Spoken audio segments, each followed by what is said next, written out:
Hey guys, another story that is trending on Netflix is The Holy Spider.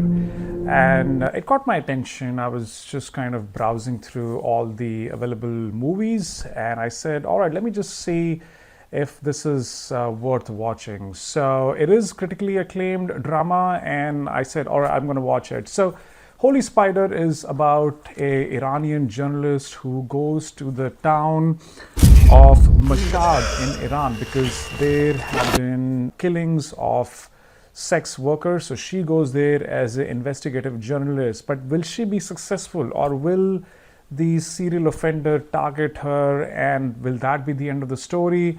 And if so, how is the review of the movie? So we'll talk all of that about this movie in this show. So stay tuned.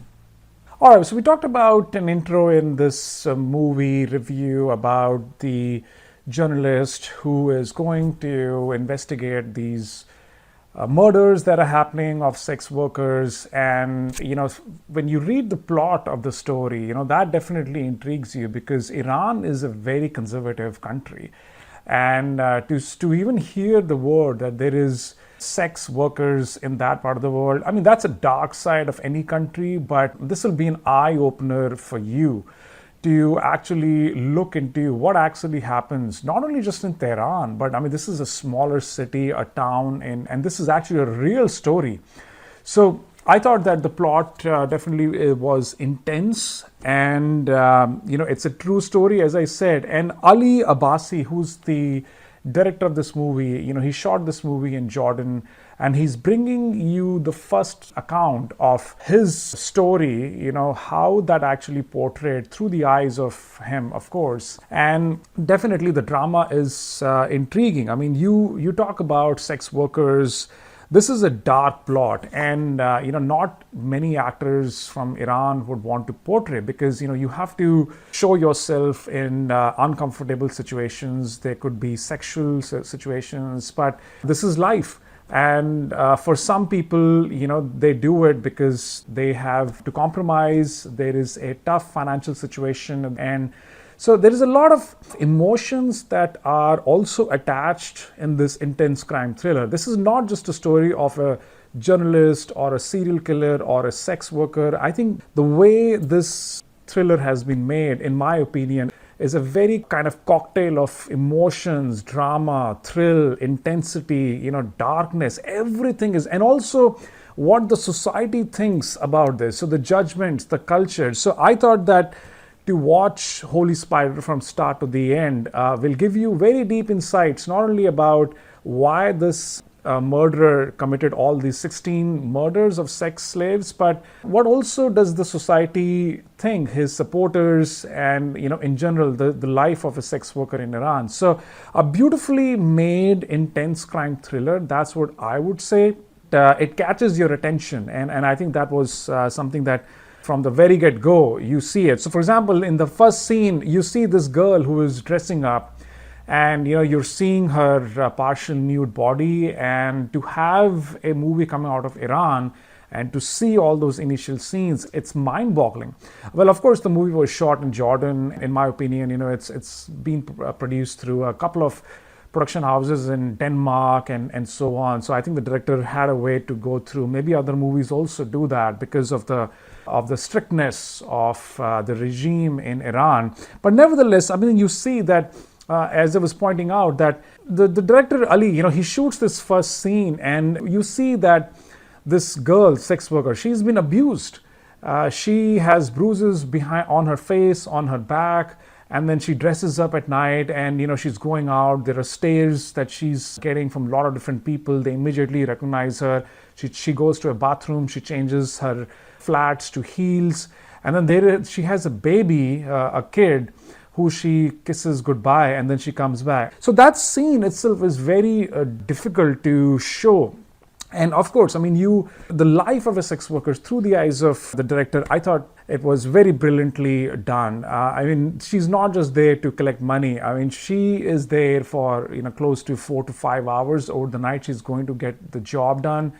The way she is put in certain situations, which is unbearable, but she has to do it because she wants to lead a comfortable life for her kids, and also to make money, run errands, or whatever. I thought that definitely this is an eye-opener for you. There is another scene here now when the reporter comes to this town in Iran and she's investigating. I mean, of course, this, but the culture in Iran is like, this is a single lady, she's booked it, why is she booking it, she's not married. And you instantly know that there are these judgments that are being passed on to her. I thought that scene itself was also an eye-opener, as to even today, women in Iran or maybe in some parts of the Middle East, they cannot rent a hotel room because there is no spouse with them and so on. So, that scene also just, takes you back. But the message is very clear in this story. The director is really trying to show you that there is a dark side of every country. People get into this kind of field because of a reason. Maybe they want to, maybe they don't want to. And also the way the murderer comes out and how he's treated. I have to talk about the last scene where the execution is going to happen, and the murderer, he thinks that he's going to let go. He's got a lot of supporters. He actually gets connived. They fool him and he gets hanged. That scene is also very powerful. There is no cover on the face of the guy who killed 16 people. The courtroom setting is very different than you would see in the US or in India. Here this convict is actually sitting in front of everyone. He is telling the cleric that 16 murders is nothing. He's going to cleanse the streets of Iran for all these women who do these bad things. In fact, the wife of the guy also supports him and is on this mission to get more support from people and make sure that her husband goes out. So I thought that overall the direction was great. When you talk about the cinematography, definitely it complements the story. These are dark, dingy alleys. The drone captures the city of Mashhad, and you will see that it actually looks like a spider in all the different directions, like a spider's leg. So the movie, the title couldn't have been apt, The Holy Spider. So I thought the cinematography was pretty good. Even though the movie is shot in Jordan, you can feel that this has the remnants or similarities to Iran. Acting-wise, Zahra Amir Ebrahimi, I mean, she's the investigative journalist, and I thought that she pulled off a great performance here. I mean, it is not easy she becomes the bait. She turns into a sex worker. She does all this makeup, and she's putting her life at risk. And she has a friend who is chasing her, but he gets lost, and she goes to this guy's house who actually is now going to kill her. Those death scenes are also very intense. I have to remind you that. I mean, he's killing all these women. Some are pregnant, some have kids behind, and he just dumps the body after he kills it. But there's that one scene, Zahra Amir, she kicks this guy away, she escapes, and you can see the murderer, he's crying. There is some psychological trauma that he's facing. So one of the things that I also wanted to, I did mention that this is not just a movie of a murder. Like, why is he doing it? His mental state is questionable. He almost cringes. There is also a scene where the murderer is sitting with his wife and kids at a picnic in the park, and the son hits football on his head and he goes wild. He wants to almost catch hold of his son and kill him. That's also a very powerful scene. He has a nervous breakdown and something really happens to him. So there is this emotion, drama, he just feels like he's the Allah's messenger to go and cleanse. He has that duty, and if he has to do it in the next life, he will still do it. The scene where his own son enacts that, if he also has to do the same thing as what his father has to do, he would do it. He does some acting with his sister on the carpet, killing and, just trying to kill this sex worker. So it is very heartbreaking to see for a journalist, or also for people like us, that the father wanted to do it, and now the kids also want to do it, and the son wants to do it, and he thinks that there's nothing shameful in doing it. Mom thinks there's nothing wrong about it. The society is helping, but ultimately the guy gets hanged by the cleric, by his execution team. So there are a lot of this movie is not for the faint heart. I do want to let you know, but it's been beautifully directed. Acting performances couldn't have been better, whether it is the murderer, whether it is the Iranian journalist and the rest of the cast. I thought this was pretty good.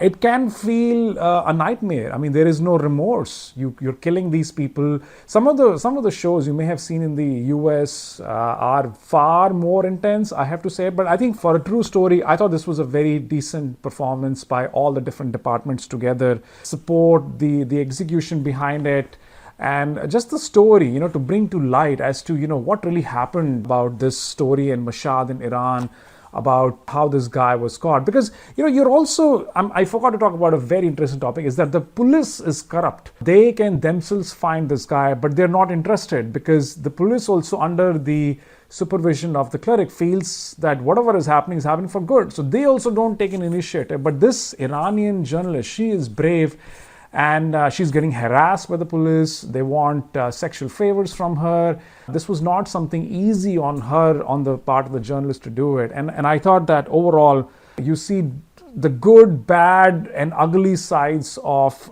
the city Mashhad in Iran, and how things are unfolding. But this is almost like a spider's web. You get stuck into it watching the whole movie.